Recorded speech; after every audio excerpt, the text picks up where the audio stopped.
Hi everyone, Canada has been one of the preferred destinations for a lot of people to migrate to, alright, via different routes. Alright, so in this video, I'll be sharing one of this pathway that has just opened up. So if this is the content you would like to watch, then keep watching. Right, people. So for the essence of this, for the aim of this video, we are going to look at Manitoba, all right, a province in Canada.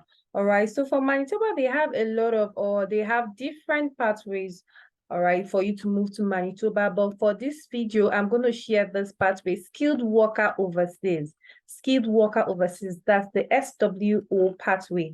All right. They have a lot of information here on this website, but I have to take time to explain the eligibility criteria and the other process that you'll be having here. How do you check your eligibility? You have to click here, learn more, and it takes you to another page. Your eligibility skilled worker overseas. All right. So you have the overview of what they're talking about, all right, from the province of Manitoba, all right, for you to start making your application. So these are the things you need to put in mind before you actually start making your application so that you'll be able to know if you're ready or if you have all it takes to start your process. All right. So it says here to apply to the SWO pathway, you must demonstrate an established connection to Manitoba through either of this: the support of family members or friends. So if you don't have a family member staying or living in Manitoba, you can have a friend that can identify that he or she knows you. You need to also show your previous education or work experience, all right, an invitation to apply received directly from the province as part of a strategic recruitment initiative. Remember, they said or, so it should be one of these.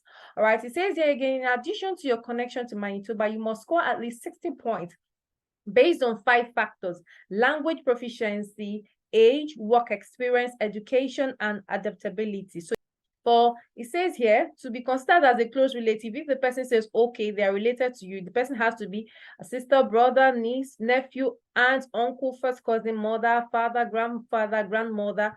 For friends or distant relatives, they have some things to look at. Their household must not be currently supporting the settlement of another MPNP applicant, provincial nominee, or person under another Canadian immigration program. Now let's look at the point base. Here, the first one, factor one here says language proficiency. Language points are calculated according to documented proof of training and ability in one or both of Canadians' official languages, English or French. So if you can't speak French, then you should go for English. If you're proficient in both, then it gives you additional points. Choose as your first language the one you are most comfortable using. All right, so they are specific there. So you must submit valid official results of a recent MPNP approved language test as proof of your language proficiency to be considered valid. All right, your test must have been taken not more than 2 years prior to the date you submitting your MPNP online application. All right, so when you scroll down, you have the French version as well. If you want to read it in French version, you click here and you find out those information as well. Applicants whose occupation is classified as tier 4 or 5, previously NOC or C or D, must in order to be eligible to apply have at least CLB or NCLC 4. Language proficiency, the first language here, if you have CLB, if you have CLB or higher, you get this point, 20 points. If you have CLB 7, you have 18 points. If you have CLB 6, you have 16 points. If you have CLB 5, you have 14 points. If you have CLB 4, 12 points. If you have CLB 3 or lower, you have 0 points. If you have a second language, CLB 5, you have 5 points. All right, so points-based system is what this is all about. Factor 2, your age. Factor 2 is your age. So age points are calculated according to the date your full application is received by the MPNP. All right. So if you're 18 years, you have 4 points. If you're 19 years, you have 6 points. If you have 20 years, you have 8 points. If you have 21 to 45, you have 10 points. 46, you have 8. 47, you have 6. 48, you have 4. 49 years, you have 2. And 50 years, you have 0. Factor 3, work experience. Your work experience points are based on documented proof of full-time employment in the past 5 years. Only full-time jobs of 6 months or continuous or longer are considered. So if you have worked less than 1 year, you have 0 points. 1 year, 8 points. 2 years, 10 points. 3 years, 12 points. 4 years or more, you have 15 points. Factor for education. Okay, so for your education, they also have points based here.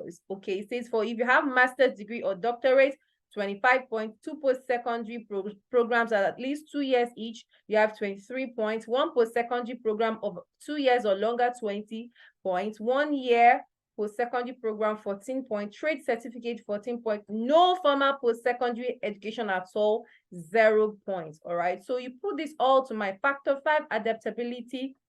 Here, a connection to Manitoba is required to all applicants. So, like I said, if you don't have a relative or a brother, a sister, a spouse, you need to have a connection, a friend, a colleague, all right, that you help you in for when it comes to adaptability, or for you getting adaptability or points in adaptability. All right, here you have adaptability factor, close relative in Manitoba, you see 20 points.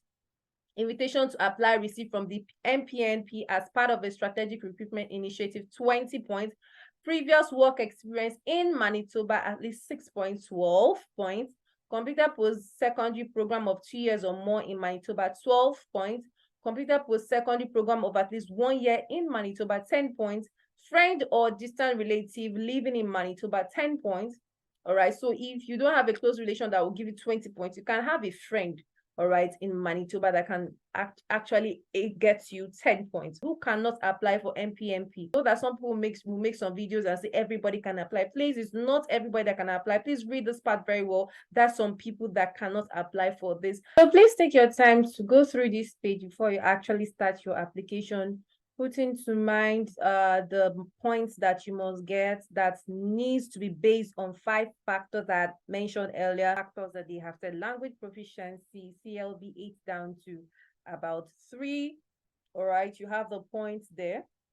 For your age, I will usually advise that if you're 21 to 45 here, you will have the highest points, which is 10. Work experience here. Look at education. If you also look at adaptability here, you have a close relation or relative in Manitoba, you can score 20 points.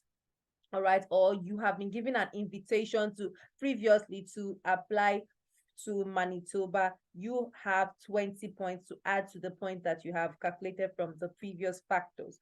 Or you have regional immigration. That means that you have been selected to apply to another region, all right, besides Manitoba. Let's take, for example, Winnipeg. You can have 5 points in that aspect of adaptability factor. I mean, all right, so please try to make your calculations before you can go on to do or start up this process.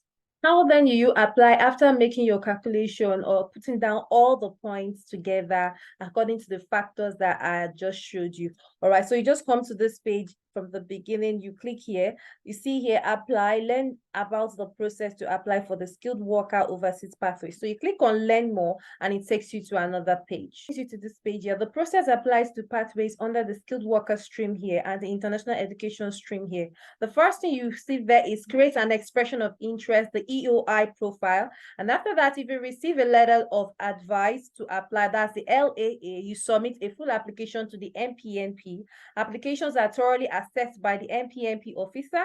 Successful applicants are nominated by the MPNP. Then within 180 days from the date of nomination, make a separate application to the government of Canada for permanent residence for you and your family. So you have to click on the expression of interest link and it takes you to where you have all that information. So please bear in mind that before you are able to submit your expression of interest, you need to have 2 things. The first one is your valid language assessment results, a certificate or certification in English or in French, all right, valid for 2 years. And the next thing you need to have is your assessment, all right, from WES. You need to use WES to assess all your documents. Please take notes. You need to actually do your calculation for the point based on following all the factors I have earlier shared. The second thing is for you to get your English language proficiency certification or test. The next thing is for you to have all your documents assessed. Of course, you need to use WES to have all your documents assessed. What I'm going to do is to click on this MPNP online portal and it brings me to another page. So changing the language to English. Right here, it says Government of Manitoba login. All right, so if you're already registered please log in here. But because you're a new user, you just go here and click on new users, and it brings you to the new user page. Here it says a Manitoba government login is created for you when you enter a username, email address, and password. Users must start with a letter, must be between 4 and 40 characters, and may contain letters, numbers, and underscores. All right, so put in mind when you're doing all of that, when you're filling in your details, passwords are required to be a maximum of 8 characters in length. Your password must contain at least 3 of the following types of characters. So when you scroll down, you see all other information you need there. Once you're done, you click on word verification, you type in there, create login. Through this process, you get an automated email, and that's your expression of interest, and you follow all that due process. Please like this video, share with your family and friends, subscribe if you're new here, and thanks for watching, and see you in my next